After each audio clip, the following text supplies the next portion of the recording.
السلام علیکم ورحمۃ اللہ تعالی وبرکاتہ۔ جامعہ رضویہ منظر اسلام کے آن لائن سبق میں آپ کا خیر مقدم ہے۔ پیارے بچوں، کھولتے ہیں اپنی کتاب شرح الجامی صفحہ نمبر 55۔ کچھ عبارت پڑھ لیتے ہیں۔ بسم اللہ الرحمن الرحیم۔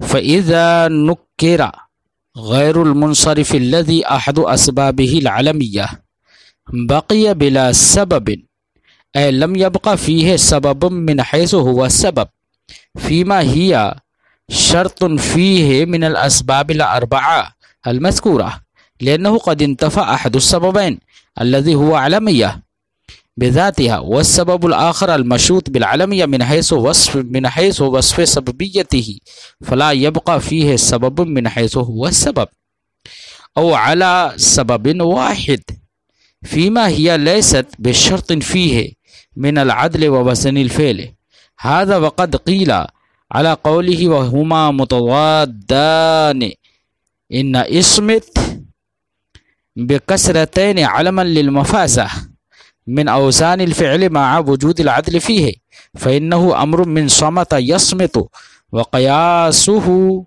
أن يجيء بضمتين فلما جاء بكسرتين علم أنه معدول عنه إلى آخر العبارة۔ پیارے بچوں، آج کے سبق میں صاحب کتاب جو بات بتانا چاہ رہے ہیں وہ یہ ہے کہ جب کسی ایسے اسم کو جو اسم غیر منصرف ہو اور اس کے اندر علمیت ایک سبب ہو یا علمیت دوسرے سبب کے لیے شرط ہو، تو ایسی صورت میں یا شرط نہ ہو تو ایسی صورت میں اگر اس کو نکرہ کر دیا جائے تو وہ منصرف ہوگا یا غیر منصرف ہوگا۔ تو صاحب قافیہ کا کہنے کا مقصد یہ ہے کہ ایسا اسم منصرف ہو جائے گا کیونکہ اس میں یا تو ایک سبب باقی رہے گا یا کوئی سبب ہی باقی نہیں رہے گا۔ یہ ہے آج کی گفتگو کا اجمال۔ اس کی تفصیل سننے کے لیے بچوں تھوڑی سی ہماری گفتگو سننا ضروری ہے۔ یہ بات ذہن نشیں رکھیں کہ اسباب منع صرف کی کئی صورتیں ہوتی ہیں، یعنی جو اسباب منع صرف آپ نے 9 پڑھے ہیں نا، وہ 4 صورتوں پر ہوتے ہیں۔ ایک صورت تو یہ ہوتی ہے کسی بھی سبب منع صرف کی کہ جو علمیت کے ساتھ بالکل جمع نہیں ہوتے۔ ایک قسم کے وہ اسباب ہوتے ہیں، ایک قسم کا وہ سبب ہوتا ہے منع صرف جس میں علمیت کے ساتھ بالکل جمعیت نہیں ہوتی ہے، یعنی علمیت بالکل اس کے ساتھ آتی ہی نہیں ہے، علمیت اس کے ساتھ جمع ہی نہیں ہوتی ہے، جیسے وصف ہے، کیونکہ وصف ذات مبہم پر دلالت کرتا ہے، اور علمیت ذات معین پر، تو دونوں میں مخالفت ہے، تضاد ہے، اس لیے وصف کے ساتھ علمیت بالکل جمع نہیں ہوتی۔ تو ایک تو سبب وہ ہوا جس میں علمیت جمع ہی نہیں ہوتی ہے، اور دوسرے ایک قسم کے سبب وہ ہوئے ہیں جو علمیت کے ساتھ جمع ہوتے ہیں مگر علمیت ان میں مؤثر نہیں ہوتی۔ علمیت تو آتی ہے ان کے اندر لیکن علمیت ان کے غیر منصرف ہونے کے سبب ہونے میں مؤثر نہیں ہوتی ہے۔ جیسے جمع منتہی الجموع ہے، وہ اکیلے 2 سببوں کے قائم مقام ہوتا ہے، علمیت آ بھی جاتی ہے، اگر کسی کا نام مصابیح رکھ دیا جائے تو علمیت ہو بھی جائے گی لیکن علمیت وہاں پر مؤثر نہیں ہوگی۔ ایسی تانیث کے دونوں الف ہیں، حبلہ ہے، حمراء ہے، وہاں پر بھی علمیت جمع تو ہوتی ہے، حبلہ کسی کا نام رکھ دیا جائے، حمراء کسی کا نام رکھ دیا جائے، علمیت جمع تو ہو جائے گی لیکن مؤثر نہیں ہوگی۔ یہ دونوں قسمیں جہاں پر علمیت مؤثر ہی نہیں ہے یا جہاں پر علمیت جمع ہی نہیں ہوتی ہے، تو جس میں علمیت جمع ہی نہیں ہوتی ہے تو وہاں پر نکرہ کرنے کا تو سوال ہی نہیں اٹھ سکتا، جیسے کہ وصف ہے، اور جس کے اندر علمیت جمع ہوتی ہے اور مؤثر نہیں ہوتی ہے جیسے جمع منتہی الجموع اور تانیث کے دونوں الف، تو وہاں پر اگر نکرہ کر دیا جائے تب بھی وہ غیر منصرف رہے گا اس میں، کیونکہ جمع منتہی الجموع تانیث کے دونوں الف یہ 2 سببوں کے قائم مقام تنہا ہے اور یہ تو باقی رہ جائیں گے اگر علمیت ختم بھی ہو جائے نکرہ کی وجہ سے۔ اور تیسری قسم وہ ہوتی ہے اسباب مناصرف کی کہ جو عالمیت کے ساتھ جمع ہو کر عالمیت ان میں مؤثر بھی ہو، لیکن عالمیت ان کے لیے شرط نہیں ہوتی۔ عالمیت کے ساتھ جمع بھی ہوتے ہیں، عالمیت مؤثر بھی ہوتی ہے، لیکن عالمیت ان کے لیے ان اسباب کے لیے شرط نہیں ہوتی ہے۔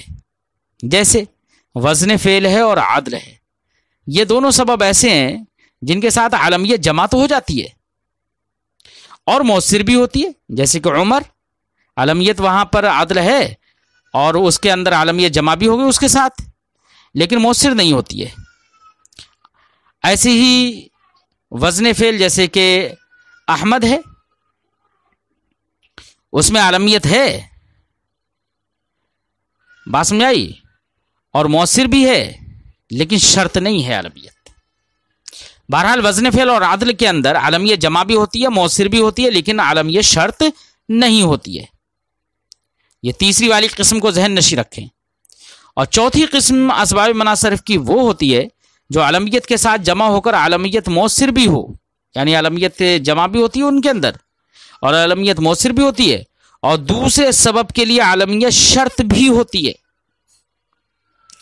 یہ کہاں پر ہے؟ جیسے کہ تائے تانیث بتا میں، اجمع میں، ترکیب میں، الف نون مزید تان میں، ان چاروں کے اندر عالمیت جمع بھی ہوتی ہے، مؤثر بھی ہوتی ہے، اور تانیث بتا کے لیے، عجمہ کے لیے، ترکیب کے لیے، الف نون مزید تان کے لیے شرط بھی ہوتی ہے۔ یہ چار قسم کے اسباب مناصرف کو ہم چار قسموں پر منقسم کر سکتے ہیں، جیسے کہ آپ نے تفصیل سنی۔ یہ جو چوتھی صورت جو ہم نے بتائی نا، اس چوتھی صورت میں اگر اسم کو نکرہ بنایا جائے تو اسم بلا سبب رہ جائے گا، کیونکہ عالمیت جمع ہوئی، عالمیت مؤثر بھی ہے، اور جب عالمیت مؤثر ہے اور دوسرے سبب کے لیے شرط بھی ہے تو جب نکرہ بنا دیا جائے گا تو عالمیت ختم ہو گئی، تو ایک عالمیت ختم ہو گئی اور وہ عالمیت مؤثر بھی تھی، تو ایک سبب تو ایسے ختم ہو گیا، اور دوسرا یہ کہ دوسرے سبب کے لیے وہ شرط بھی تھی اور شرط ہو گئی مفقود، تو مشروط بھی مفقود ہو جائے گا، اس لیے دوسرا سبب بھی سبب نہ رہے گا۔ اگر یہ چوتھی والی صورت میں، یعنی جو تانیث بتا ہے، اجمع ہے، ترکیب ہے، الف نون مزید اتان ہے، یہ چاروں صورتوں کے اندر عالمیت مؤثر بھی ہے، شرط بھی ہے، تو اس جگہ پر اگر ایسے اسم کو نکرہ کر دیا جائے جس میں عالمیت ہو تو وہاں پر کوئی سبب باقی نہیں رہے گا، لہذا اسم منصرف ہو جائے گا۔ بات سمجھائی؟ کوئی سبب باقی نہیں رہے گا۔ اور تیسری والی جو صورت تھی، تیسری والی صورت کون سی تھی؟ کہ جہاں پر عالمیت جمع تو ہو اور عالمیت اس میں مؤثر بھی ہو، لیکن عالمیت دوسرے سبب کے لیے شرط نہ ہو۔ کیا؟ شرط نہ ہو۔ اس تیسری صورت میں اگر اسم کو نکرہ بنایا جائے تو دو سببوں میں سے ایک سبب رہ جائے گا، کیونکہ عالمیت تو نکرہ ہونے کی وجہ سے ختم ہو گئی، وہ مؤثر تھی تو ایک سبب تو ختم ہو گیا، اور چونکہ وہ شرط ہے نہیں دوسرے سبب کے لیے تو وہ دوسرا سبب باقی رہ جائے گا۔ بات سمجھائی؟ لہذا اس صورت میں بھی اسم غیر منصرف نہیں رہے گا۔ تو آخر والی جو ہم نے دو صورتیں بتائیں، جو دو قسمیں بتائیں کہ ایک تو عالمیت جہاں پر جمع ہوتی ہو اور عالمیت مؤثر ہو لیکن شرط نہ ہو، تو وہاں پر ایک سبب باقی رہ جائے گا اگر نکرہ کر دیا جائے۔ اور چوتھی صورت جو ہم نے بتائی تھی کہ عالمیت جمع ہوتی ہو، مؤثر بھی ہو، دوسرے سبب کے لیے شرط بھی ہو، جیسے کہ تانیث اور اجمع اور ترکیب اور الف نون زائدتان میں، تو ان چاروں کو اگر نکرہ کر دیا جائے تو ایسی صورت میں عالمیت ختم ہونے کی وجہ سے ایک سبب ختم ہوا اور وہ شرط تھا دوسرے سبب کے لیے، تو دوسرا اور شرط جب مفقود ہو گئی تو مشروط بھی مفقود، اس لیے دوسرا بھی سبب نہیں رہے گا، تو اب وہاں پر بلا سبب باقی رہ جائے گا۔ تو پہلی والی دونوں صورتوں میں ہم نے بتایا تھا کہ جہاں پر عالمیت جمع ہی نہیں ہوتی تو وہاں پر عالمیت جب جمع ہی نہیں ہوتی تو وہاں پر نکرہ کرنے کا تو سوال ہی نہیں اٹھتا پہلی والی صورت میں. اور دوسری والی صورت میں کہ عالمیت جمع تو ہوتی ہے مگر عالمیت ان میں مؤثر ہی نہیں ہوتی ہے، تو وہاں پر اگر عالمیت کو ختم بھی کر دیا جائے، نکرہ بھی اس کو کر دیا جائے، تب بھی اسم غیر منصرف رہتا ہے. اور تیسری اور چوتھی صورت میں اسم منصرف ہو جائے گا، کیونکہ یا تو بلا سبب باقی رہے گا یا ایک سبب رہ جائے گا، اور ایک سبب کی بنا پر کوئی اسم غیر منصرف ہوتا نہیں ہے. یہ ہے آج کی تفصیل بچوں. اس تفصیل کو بیان کرنے کے لیے صاحب قافیہ یہ عبارت لے کر آئے، فرماتے ہیں فَإِذَا نُكِّرَ، تو جب غیر منصرف کو نکرہ کر دیا جائے. کون سے غیر منصرف کو؟ الذی احد اسبابہ العلمیہ، جس کے اسباب میں سے ایک سبب علمیت ہو. اگر اس کو سبب علمیت ہو، وہی ہم نے بتایا نا کہ دوسری اور تیسری اور چوتھی صورت جو ہم نے بتائی تھی، ذہن میں رکھنا. اگر علمیت کیا ہو؟ جس کے اسباب میں سے ایک سبب ہو. تو اب اگر اس کو نکرہ کر دیا جائے بقی بلا سبب، تو وہ بلا سبب باقی رہ جائے گا. یہ کب ہے؟ چوتھی والی صورت میں، جبکہ یہاں پر عالمیت مؤثر بھی ہو اور عالمیت دوسرے سبب کے لیے شرط بھی ہو. تو بلا سبب باقی رہے گا، یعنی اس کے اندر کوئی سبب من حیث ہوا سبب باقی نہیں رہے گا. یہ کہاں پر ہوگا؟ جہاں پر عالمیت مؤثر بھی ہو اور عالمیت شرط بھی ہو دوسرے سبب کے لیے. اسی کو صاحب شرجامی فرماتے ہیں لم یبقى فیہ سبب من حیث ہوا سبب. یہ صاحب شرجامی من حیث ہوا سبب اس لیے کہہ رہے ہیں کہ اگرچہ عالمیت نکرہ ہونے کی وجہ سے ختم ہو گئی ہے، لیکن سبب عالمیت کے انتفاع کے باوجود وہاں پر سبب تو باقی ہے، ذات سبب تو باقی ہے، لیکن اس حیثیت سے کہ وہ غیر منصرف ہونے کا سبب بنے وہ باقی نہیں رہے گا. ذات سبب تو باقی رہے گا، اس لیے من حیث ہوا سبب کی قید لگا دی. اے لم یبقى فیہ سبب من حیث ہوا سبب، تو اس کے اندر سبب من حیث ہوا سبب باقی نہیں رہے گا. یہ کہاں پر ہوگا؟ فیما ہی شرط فیہ من الاسباب الاربعہ، یہ اس میں ہوگا جہاں پر عالمیت شرط ہے اسباب اربعہ مذکورہ میں سے ہر ایک سبب میں. کون ہے اسباب اربعہ مذکورہ؟ میں نے بتایا تھا ابھی، تانیث بالتا، اجمع، ترکیب، الف نون، مزیدتان. بات سمجھ آئی بچوں؟ تو ان میں اب بغیر سبب کے باقی رہ جائے گا. کیوں؟ لأنه قد انتفى احد السببين الذي هو العالمیہ، کیونکہ اس کے دو سببوں میں سے ایک سبب تو منتفی ہو گیا جو کہ عالمیت ہے بذاتها. والسبب الآخر المشروط بالعالمیہ، اور سبب آخر مشروط ہے عالمیت سے من حیث وصفیت سببیت ہی، اس حیثیت سے کہ وہ اس کی سببیت موصوف ہے عالمیت سے. تو جب وہ ختم ہو گئی عالمیت، شرط ختم ہو گئی، تو مشروط بھی ختم ہو گیا، کیونکہ اب وہ سبب ہونا باقی نہیں رہے گا، کیونکہ سبب ہونے کے لیے وہ وصف کی طرح تھی عالمیت.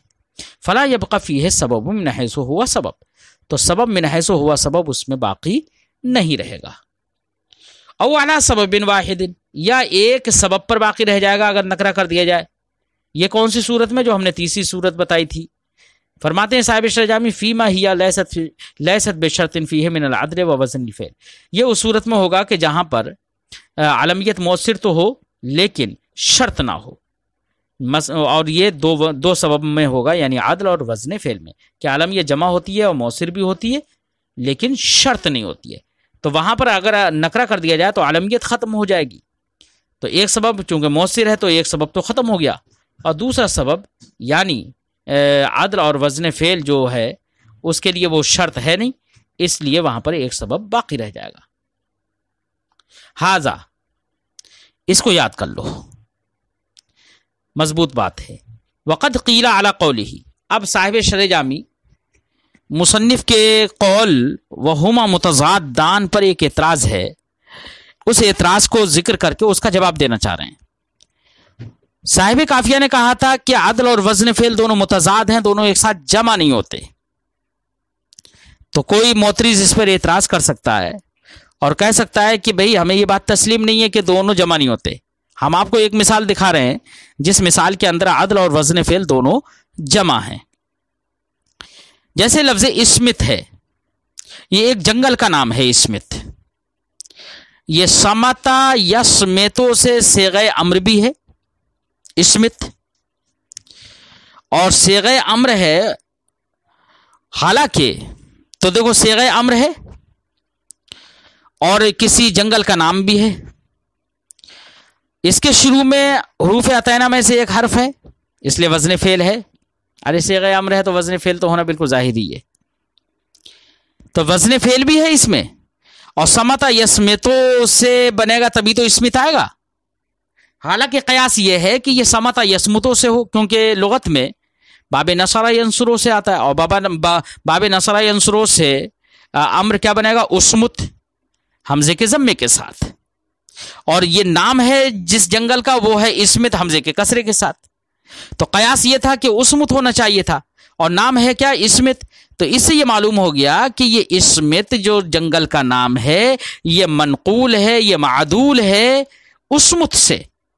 جب اسمت سے معدول ہے تو عدل تو موجود ہے یہاں پر، اور وزن فعل بھی موجود ہے، تو عدل و وزن فعل دونوں جمع ہو گئے. اور آپ نے کہا تھا وہما متضادان، عدل و وزن فعل دونوں آپس میں متضاد ہیں، ایک ساتھ دونوں جمع نہیں ہوتے، آپ نے یہ کہا.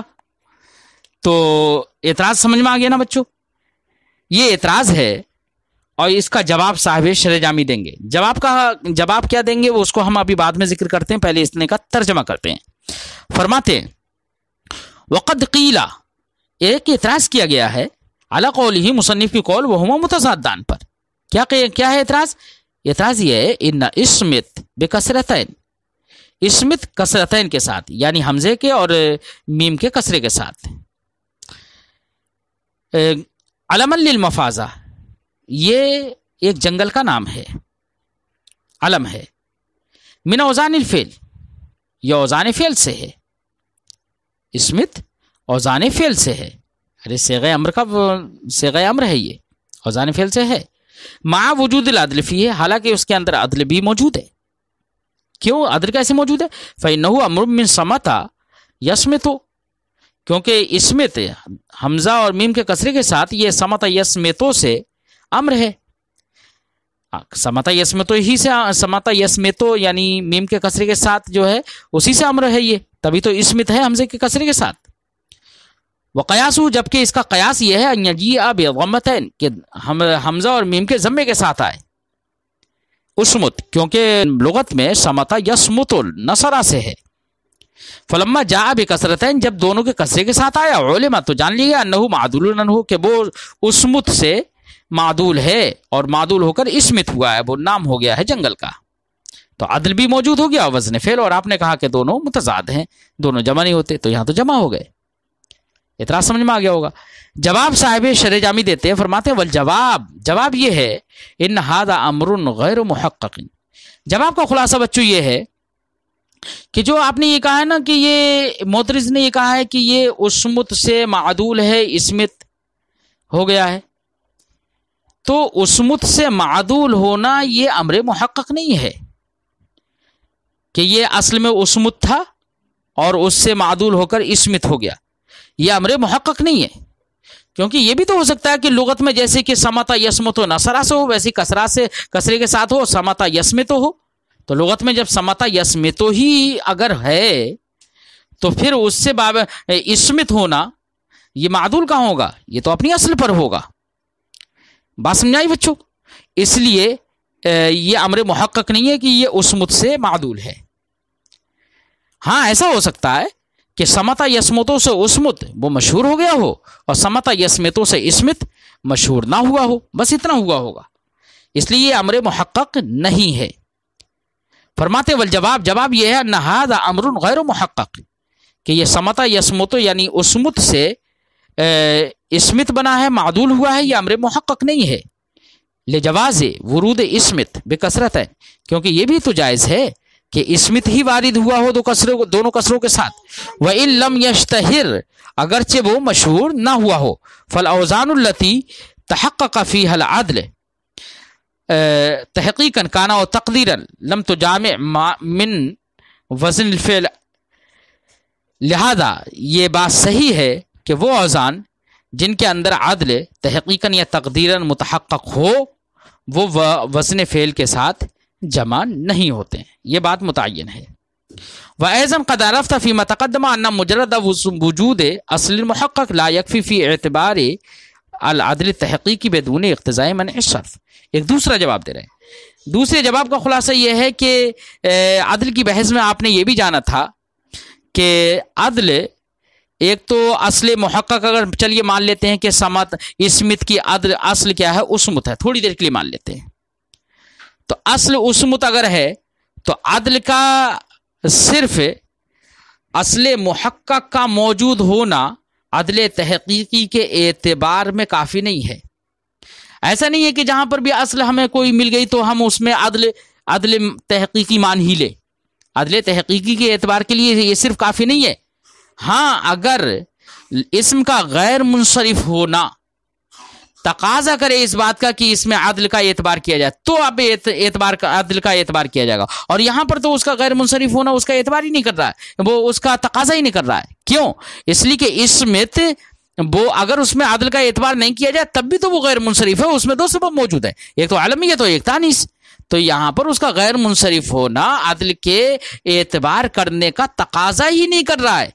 اور محض اصل کے موجود ہونے سے عدل کا اعتبار کرنا یہ کافی بھی نہیں ہے.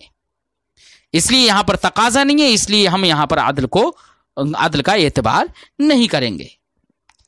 اس لیے وہ اسمت یہ معدول نہیں ہے. اور یہ بات بالکل صحیح ہے کہ عدل اور وزن فعل جمع نہیں ہوتے. فرماتے ہیں قد عرفت فيما تقدم، عدل کی بحث میں آپ نے یہ بات جان لی ہے، ان مجرد وجود اصل محقق، کہ صرف اصل محقق کا پایا جانا لا یکفی فی اعتبار العدل تحقیقی، عدل تحقیقی کے اعتبار کرنے میں کافی نہیں ہے. بدون اقتضاء منع صرف، جب تک کہ منع صرف یا ہو اس کا تقاضا نہ کرے. یعنی جب تک کہ منع صرف غیر منصرف ہونا عدل کے اعتبار کرنے کا تقاضا نہ کرے. و اعتبار خروج صیغہ عن ذلک الاصل، اور جب تک کہ غیر منصرف ہونا اور غیر منصرف ہونے اس کا تقاضا نہ کرے، اور جب تک کہ صیغے کا اس اصل سے نکلنے کا اعتبار نہ ہو. تو یہ دونوں چیزیں ضروری ہیں، ایک تو تقاضا ہو، دوسرا نکلنے کا اعتبار بھی کیا گیا ہو. اور یہاں پر تقاضا ہی نہیں ہے تو اعتبار کیوں کیا جائے گا؟ وہاں ہونا لا یقتضی ہے، یہاں پر منع صرف اعتبار عدل کا تقاضا ہی نہیں کرتا. کیوں؟ لوجود السببین فی اسمت، کیونکہ اسمت کے اندر عدل کے علاوہ دو سبب تو موجود ہی ہیں پہلے سے. وہم العلمیہ والتانیث، وہ کیا ہے؟ علمیت اور تانیث. ثم انہ اشار الی استثناء، پھر صاحب شرح جامی فرماتے ہیں کہ صاحب کافیہ نے ما قبل میں جو ایک قاعدہ ذکر کیا، اذا نکرہ بقیہ بلا سبب، یہ جو قاعدہ ذکر کیا ہے اس سے احمر جیسی مثالوں کا استثناء کیا ہے، اور اس استثناء کی طرف اشارہ کیا. وخالف سیبویہ الاخفش سے اشارہ اس لیے کر رہے ہیں، اور سیدھے کیوں نہیں کہہ دیا کہ استثناء کیا؟ اس لیے کہ حرف استثناء کا استعمال نہیں کیا ہے. ہاں، یہ خالف سیبویہ الاخفشہ کہا ہے تو سیبویہ نے اخفش کی مخالفت کی ہے. اس کا مطلب یہ کہ مخالفت کرنے میں استثناء سمجھ میں آئے گا. تو استثناء جب سمجھ میں آئے گا تو اس لیے مصنف نے اشارہ کہا ہے اور یہ نہیں کہا کہ استثناء کیا. فرماتے ہیں ثم انہ اشارہ الی استثناء مثل احمر علمن اذا نکرہ، کہ احمر جیسی مثالیں جبکہ وہ علم ہوں، جب ان کو نکرہ کر دیا جائے تو ان جیسی مثالوں کو مستثنیٰ کرنے کی طرف مصنف نے اشارہ کیا عن ہذہ القاعدہ، اس مذکورہ قاعدہ سے. علی قول سیبویہ کے قول پر، بقول ہی اپنی اس قول سے اشارہ کیا. وخالف سیبویہ الاخفش، امام سیبویہ نے اخفش کی مخالفت کی ہے. کس میں مخالفت کی ہے؟ فی مثل احمر علما اذا نکرہ، احمر جیسی مثالوں میں اس حال میں کہ وہ علم ہوں، اذا نکرہ اور اس کو نکرہ کر دیا جائے تو کیا غیر منصرف رہے گا نکرہ کرنے کے بعد یا منصرف رہے گا؟ اس سلسلے میں امام سیبویہ نے امام اخفش سے مخالفت کی ہے. سب سے پہلے تو آپ یہ جان لیجئے کہ صاحب کافیہ نے کہا کہ فی مثل احمر جیسی مثالوں میں، احمر جیسی مثالوں سے مراد کیا ہے؟ تو احمر جیسی مثالوں سے مراد وہ اسم ہے جس میں عالمیت سے پہلے وصفیت ظاہر ہو اور اسباب منع صرف میں سے ایک اور منع صرف میں سے ایک اور سبب بھی اس میں موجود ہو. ایک تو یہ کہ اس کے اندر عالمیت سے پہلے وصفیت ظاہر ہو، دوسری یہ کہ اسباب منع صرف میں سے کوئی دوسرا سبب بھی اس کے اندر موجود ہو. جیسے احمر، تو اس جیسے اسم میں علم بنانے کے بعد وصفیت ختم ہو جاتی ہے، کیونکہ وصفیت پہلے ظاہر تھی، عالمیت ہو گئی تو وصفیت تو ختم ہو گئی، ختم ہو جاتی ہے. جیسے کہ احمر ہے، اب احمر جیسی مثالیں کہہ دیا تو اس میں سکران اور اس جیسی مثالیں بھی داخل ہو جائیں گی، کیونکہ سکران بھی کیا ہے، اس کے اندر وصفیت پہلے ظاہر ہے اور بعد میں کسی کا نام رکھ دیا گیا، اب اس کو نکرہ کر دیا جائے. ایسی احمر، اس کے اندر وصفیت پہلے ظاہر ہے، بعد میں کسی کا نام رکھ دیا جائے، پھر اس کے بعد اس کو نکرہ کر دیا جائے، تو کیا آیا کہ یہ غیر منصرف رہے گا یا منصرف رہے گا؟ اس میں اختلاف ہے. تو احمر اور سکران نکرہ بنانے کے بعد احمر میں صرف وزن فعل اور سکران میں الف نون زائدتان باقی رہ جائے گا. اس لیے امام اخفش اس کو منصرف کہتے ہیں کیونکہ ایک سبب باقی رہا. اور امام سیووی فرماتے ہیں کہ چونکہ عالمیت کے زوال کے بعد جو وصفیت اصلیہ تھی اس کا اعتبار کر لیا جائے گا، بس کیونکہ عالمیت جب ہوئی تھی تو وصفیت زائل ہو گئی تھی، اور جب اب یہاں پر عالمیت زائل ہو گئی تو اب وصفیت اصلیہ عود کرائے گی. امام سیووی یہ کہتے ہیں. تو وصفیت اصلیہ کا اعتبار کرنے کی وجہ سے انہوں نے کہا کہ دوسرا سبب موجود ہے، یعنی وزن فعل اور الف نون زائدتان اس میں احمر اور سکران میں باقی ہیں، اور عالمیت ختم ہونے کے بعد وصفیت لوٹ آئے گی، اس لیے دوسرا سبب بھی موجود ہو گیا، دو سبب اب بھی آ گئے، اس لیے وہ غیر منصرف ہو جائے گا. اس سلسلے میں بچوں امام اخفش کا قول زیادہ ظاہر ہے، کیونکہ امام اخفش نے یہ کہا ہے کہ جو وصفیت عالمیت کی بنا پر جو ختم ہو چکی تھی پہلے، تو وہ معدوم ہو گئی، اور جو شے معدوم ہوتی ہے وہ عود نہیں کرتی ہے، وہ مؤثر بھی نہیں ہوتی ہے، اور یہ قیاس اور قاعدے کے بالکل موافق ہے. اس لیے امام اخفش کا قول قاعدے کے موافق اور ظاہر ہے. امام سیووی نے جو شے معدوم ہے اس کے بھی اعادے کا، اس کے بھی لوٹنے کا قول کر لیا کہ وہ لوٹ آئے گی، حالانکہ یہ قاعدہ اور قیاس یہ نہیں ہے، یا یہ کہ شے معدوم مؤثر ہو جائے گی، تو یہ چیز قاعدہ اور قیاس کے موافق نہیں ہے، اس لیے امام سیووی کا قول ظاہر نہیں ہے. اسی امام اخفش کا قول ظاہر بھی ہے، زیادہ ظاہر ہے، قیاس کے موافق ہے. تو اب اس صورت میں اسی وجہ سے امام سیبویہ کی جانب صاحب کافیہ نے مخالفت کی نسبت کی کہ امام سیبویہ نے اخفش کی مخالفت کی ہے، کیونکہ ان کا قول ظاہر نہیں ہے.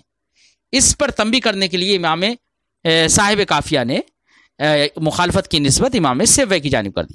حالانکہ بچوں یہاں پر جو اخفش ہیں وہ امام سیبویہ کے شاگرد ہیں، تو ہونا تو یہ چاہیے تھا ادباً کہ شاگرد کی جانب مخالفت کی نسبت کرتے، لیکن سیبویہ کی جانب یعنی استاذ کی جانب سے مخالفت کی نسبت کر دیے، وہی اسی پر تنبیہ کرنے کے لیے، تاکہ یہ اس بات پر تنبیہ ہو جائے کہ امام اخفش جو شاگرد ہیں ان کا قول قاعدے کے موافق ہے اور ان کا قول زیادہ ظاہر ہے. اس کی طرف اس پر تنبیہ کرنے کے لیے مخالفت کی نسبت استاذ یعنی سیبویہ کی جانب کر دی ہے. اسی کو صاحب کافیہ صاحب شرح جامی فرماتے ہیں وخالف سیبویہ الاخفش، سیبویہ نے امام اخفش کی مخالفت کی ہے. امام اخفش المشہور ہوا ابو الحسن تلمیذ. اخفش سے مراد وہ مشہور ہیں، وہ ہے جو کہ ابو الحسن کی کنیت سے مشہور ہیں، جو کہ امام سیبویہ کے شاگرد ہیں. یہاں پر ہم آپ کے فائدے کے لیے ایک بات ذکر کر دیں بچوں، جو نحوی حضرات ہیں ان میں اخفش 3 ہیں. ایک اخفش امام سیبویہ کے استاذ ہیں، ان کی کنیت ابو الخطاب ہے، اور دوسرے اخفش امام سیبویہ کے شاگرد ہیں جن کی کنیت ابو الحسن سعید ابن سعد ہے، اور تیسرے اخفش امام سیبویہ کے معاصر ہیں، ہم عصر ہیں، ان کے ہم عمر ہے، ان کی کنیت ابو الحسن علی ابن سلیمان ہے. ابو الحسن علی ابن سلیمان یہاں اخفش سے جو صاحب کافیہ نے کہا خالف سیبویہ الاخفش، یہاں پر اخفش سے مراد کون ہے؟ وہی جو امام سیبویہ کے شاگرد ہیں۔ اسی وجہ سے صاحب کافیہ نے، وہ صاحب شرح جامی نے فرمایا المشہور ہوا ابو الحسن تلمیذ و سیبویہ، اخفش جو مشہور ہیں ابو الحسن سے، اور ابو الحسن تو معاصر بھی تھے ایک، یعنی جو معاصر اخفش ہیں ان کی بھی کنیت ابو الحسن ہے، جو شاگرد اخفش ہیں ان کی بھی کنیت ابو الحسن ہے، لیکن ان کی ولدیت میں فرق ہے۔ میں نے آپ کو بتایا تھا جو شاگرد ہیں ان کی کنیت ہے ابو الحسن سعید ابن سعد، اور جو معاصر ہیں ان کی کنیت ہے ابو الحسن علی ابن سلیمان۔ تو مراد کون ہے؟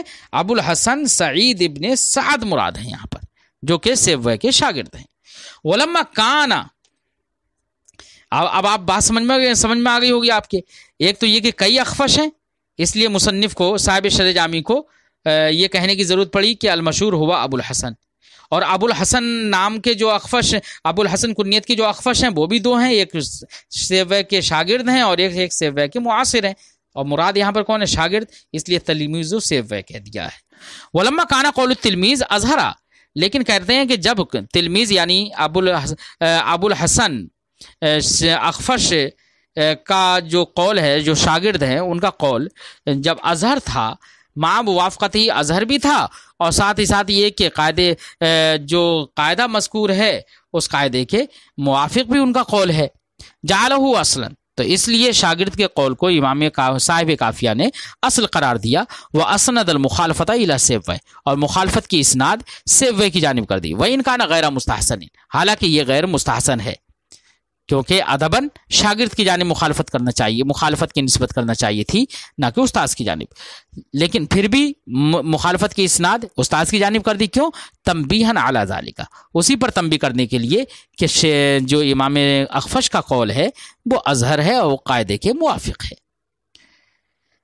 بہرحال ان کی مخالفت ہے کس میں؟ فی انصراف مثل احمر جیسی مثالوں کے منصرف ہونے میں، کہ احمر جیسی مثال جو کہ علم ہو، اور اگر اس کو نقرہ کر دیا جائے تو یہ منصرف ہوگا یا غیر منصرف رہے گا، تو امام اخفش کے نزدیک منصرف رہے گا اور امام سیبویہ کے نزدیک وہ غیر منصرف ہوگا۔ احمر جیسی مثالوں سے مراد کیا ہے؟ میں نے مراد تو بتا دی ہے، صاحب شرح جامی کے لفظوں میں سنیے، فرماتے والمراد مثل احمر، مثل احمر کہا ہے صاحب کافیہ، صرف احمر نہیں کہا، اس کا مطلب احمر کے علاوہ دوسری چیزیں بھی اس میں داخل ہیں، تو مثل احمر سے مراد کیا ہے؟ فرماتے مثل احمر سے مراد ما کانا معنی الوصفیہ فیہ قبل العالمیہ، مثل احمر سے مراد ہر وہ اسم ہے جس کے اندر معنی وصفیت عالمیت سے پہلے ظاہر ہو، خفی نہ ہو، فیدخل فیہ سکران، معنی وصفیت عالمیت سے پہلے ظاہر ہو، خفی نہ ہو، لہذا مثل احمر میں سکران جیسی مثالیں داخل ہو جائیں گی، سکران اور اس کے امثال داخل ہو جائیں گے۔ ویخرج عنہ افعال التاکید، ایسی احمر جیسی مثالیں کہہ کر افعال التاکید یعنی وہ افعال جو کہ تاکید کے لیے ہوتا ہے وہ اس سے خارج ہو جائے گا، جیسے کہ اجمعو ہے، اقطعو ہے وغیرہ، وہ سب کے سب اس سے خارج ہو جائیں گے اگر وہ کسی کا علم ہو۔ فَإِنَّهُ مُنصَرِفٌ، کیونکہ یہ افعال التاکید کیا ہوگا؟ منصرف ہو جائے گا تنکیر کے وقت، کسی کا نام رکھ دیا جائے تو تنکیر کے وقت وہ منصرف ہو جائے گا بالاتفاق۔ کیوں بالاتفاق؟ کیوں؟ سب کا اتفاق ہے کہ افعال التاکید وہ منصرف ہو جائے گا بالاتفاق، کیوں؟ لضعف معنی الوصفیت فیہ، کیونکہ افعال التاکید میں معنی وصفیت کمزور ہو گیا ہے۔ کیا ہے؟ معنی وصفیت ضعیف ہے علمیت سے پہلے، علمیت سے پہلے معنی وصفیت ضعیف ہے، کیوں؟ اس لیے کہ وہ بے معنی کل ہوتا ہے۔ کس کے معنی میں ہوتا ہے؟ کل کے معنی میں، تاکید کے معنی میں، تو معنی وصفیت تو اس میں ضعیف ہے، اس لیے جس کے اندر علمیت سے پہلے وصفیت ظاہر ہو اسی کے اندر یہ اختلاف ہوگا، اس لیے افعال التاکید جیسی مثالیں جو ہوں گی وہ بالاتفاق منصرف نقرہ کرنے کے وقت منصرف ہو جائیں گی۔ ایسے ہی افعال التفضیل بھی خارج ہو جائے گا۔ کون سا افعال التفضیل؟ دیکھو اس میں تفضیل جو ہوتا ہے نا افعال کے وزن پر، اس کا استعمال تین طریقوں سے ہوتا ہے، ان میں سے ایک طریقہ من کے ساتھ بھی ہے، تو اس میں تفضیل جو من کے ساتھ نہ ہو، من سے خالی ہو، تو جو من سے خالی ہو اور پھر اس کو عالم کر دیا جائے، جیسے کہ الافضل ہے، افضل القوم، یہ کسی کا نام رکھ دیا جائے، اگر علمیت کے بعد اس کو نکرہ کر دیا جائے تو اب اس کے اندر معنی وصفیت وہ ظاہر نہیں رہے گا. کیا نہیں رہے گا؟ معنی وصفیت ظاہر نہیں رہے گا. تو اب یہ بھی بالاتفاق تنکیر کے بعد منصرف ہو جائے گا کیونکہ معنی وصفیت اس میں ضعیف ہے. حتیٰ صاحب شرح جامع فرماتے وَكَذَلِكَ افعال التفضیل المجرد عن من التفضیلیہ، ایسے ہی افعال التفضیل جو کہ من تفضیلیہ سے خالی ہو. فإنه بعد تنکیر منصرف، کیونکہ وہ بھی نکرہ بنا دینے کے بعد منصرف ہو جائے گا بالاتفاق. لضعف معنی الوصفیت فیہ، کیونکہ اس کے اندر معنی وصفیت ضعیف ہے. حتی صار افعال اسما، یہاں تک کہ افعال جو ہے وہ کسی کا اسم بن گیا. جب اسم بن گیا تو ایسی صورت میں معنی وصفیت اس کا ضعیف ہو گیا، تبھی تو اسم بنا.